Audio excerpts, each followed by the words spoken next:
In light of the overwhelmingly crippling supply of luxury watches available at authorized dealers to match its sky-high demand, there has been a sudden shift in approach from users.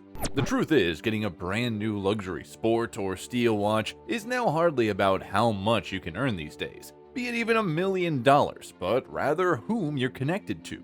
However, this conundrum has thus left quite a number of enthusiasts in between the devil and the deep blue sea. In this video, we will discuss the dilemma at hand and the new approach enthusiasts have been carrying out to weather the storm. The Rolex stainless steel and sport shortages have been one of the most talked about subjects in the watch world. The frenzy and traction of some Rolex sports models have, dare to put it, transformed the availability of Rolex watches from authorized dealers in an almost surreal fashion, and prices of these popular sports models have risen on the second-hand market due to a restricted supply not matching the demand.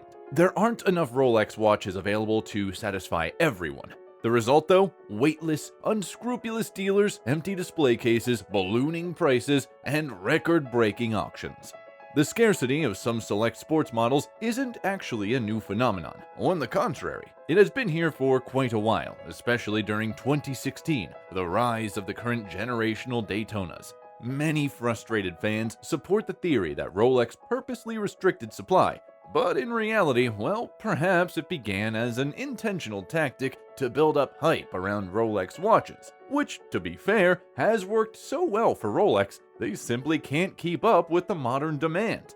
The Rolex waitlist, a sequential list of order in which clients are ranked to receive new Rolex watches as they come into the store, has also been uninviting to enthusiasts as the period, which sometimes may even take up to years, is simply said to be too long to bear just to have a prized possession. But there was a silver lining. The Gray Market, which simply is a place where you can get original Rolex timepieces that you wouldn't be able to obtain from authorized dealers, especially the popular models. Let's say, for instance, you've been itching to purchase the Rolex Daytona Steel 116500LN, Rolex GMT Batman, or even the Rolex GMT Pepsi. So then, what's next? We already know about how the market works, right? There are two ways to go about that. The first is by simply walking into the official authorized dealers' shops like Rolex, Audemars Piguet, Patek Philippe, or Richard Mille. Walk up across the storefront windows and ask for a salesperson, except that won't be a success, and here's why. For starters, have you ever noticed the shiny wrist clocks inside the display case? The salesperson absolutely is not going to sell you one of those. They just cannot, as it's just for display uses, and that's due to the same old issues of waiting lists and the supply not meeting up with the demand. So then, that pushes you to make the purchases through the second way, finding a gray market luxury watch dealer. They respond quicker, and sometimes, as the case may be, even from the comfort of your home. Not to mention the prized trinkets that aren't accessible for purchase from authorized dealers are very much in their possession. There are physical gray market shops and online retailers too, much to the comfort and flexibility of those who delve into the gray market in hopes of purchasing a particular piece they've been craving. But there's a catch. They don't quite care who you are as long as you can pay. Sometimes tens of thousands of dollars above the suggested retail price. For a quick example, let's take the Audemars Piguet Royal Oak 15500 ST timepiece. Once the in-demand model is acquired at retail for around $26,000, it can be resold for more than double its original price and rapidly sell for anywhere between $60,000 and $100,000 on some gray markets. Sometimes the gray markets sell cheaper than authorized dealers. For example, standard Omega models are often more affordable and even include some limited editions. You can purchase the Seamaster 300M on the gray market for roughly around $4,200 US, which is actually around $1,000 less on the mainstream authorized markets. Even sold-out Rolex watches can be found at lower prices, like the two-tone Datejust 41 on a Jubilee bracelet, which has an official list of over $13,000 USD. The same watch may be found for less than $12,000 USD on some online gray markets.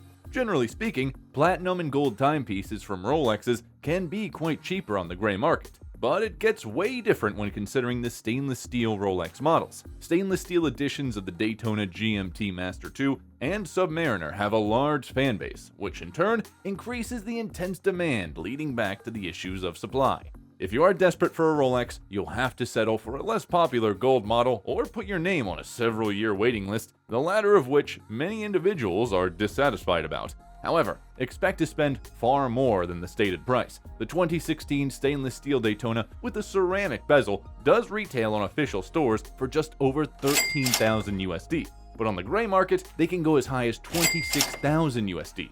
Another notable price discrepancy can be seen with the GMT Master 2 with a blue and black bezel, the so-called Batman 2019 edition with a Jubilee bracelet, which would set you back roughly $9,700 USD from an official store, but 65% more on the gray market. That's not even close to being the worst. The stainless steel Patek Philippe Nautilus is even pricier. Say you're quite interested in picking up this beautifully crafted luxury sports watch. Expect to be interviewed on the retailer's site as you would be drilled on why you want to purchase the watch.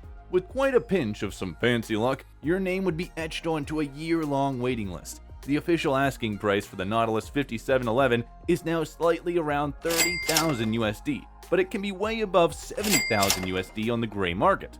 The Rolex Sky Dweller with the blue dial also has the reference number 326934 and is listed for $14,800 USD. But on the gray market, this same brand new piece has a mammoth asking price of $27,999 USD. It is almost as if it is a tug of war between the scale of the user's preferences. You can either wait for availability or pay over the odds in most cases on the gray market. Surprisingly, numerous watch enthusiasts don't seem to mind about all of that though, viewing the tens of thousands of increments to be worth the agonizingly long waiting time it would take to get a piece from authorized dealers. Regardless of that, the business has undoubtedly been booming for the gray market. Some companies like Watchfinder and Watchmaster have also been expanding and pushing for market share. Even eBay has delved into the Rolex frenzy by launching an authenticity guarantee program and targeting higher-end watch collectors.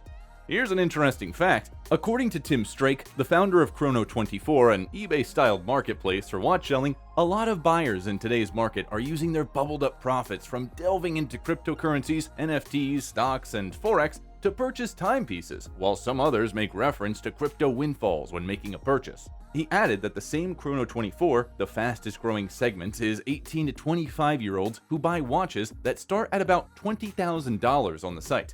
This is because these millennials have long viewed timepieces as the next significant investment.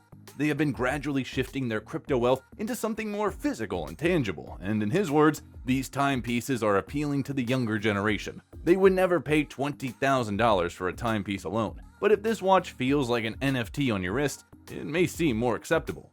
And well, let's be honest, they cannot be blamed for the sudden strategy. The crypto world has been a bit topsy-turvy of recent, and many traders would rather have an investable physical asset than a virtual or digital sort of asset, which can be prone to be influenced by external factors. Timepiece enthusiasts have observed what has happened with specific watch references. For example, consider the recent exploits of companies like Patek Philippe in regard to the discontinuance of the Nautilus reference 5711 in steel, which has caused the values of current references to skyrocket to 5 or 8 times their original value. Luxury watches are increasingly considered good alternatives since they preserve a substantial portion of their worth over a long period of time, as well as the possibility of flipping profit through sales if the prices of the pieces in your possession increase over time.